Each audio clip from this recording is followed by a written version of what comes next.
Nagbabala ang Chinese Embassy na posibleng magdala ng serious harm sa Pilipinas at sa kapayapaan at stability sa rehiyon ang mga gawain ng Amerika.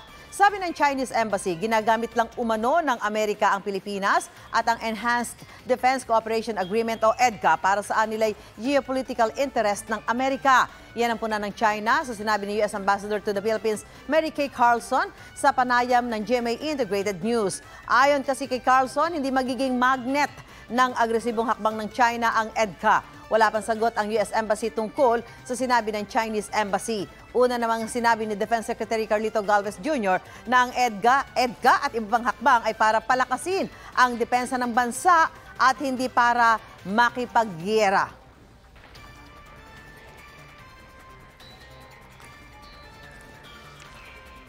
Kapuso, mauna ka sa mga balita. Panoorin ang unang balita sa unang hirit at iba pang award-winning newscasts sa youtube.com/GMA News. I-click lang ang subscribe button.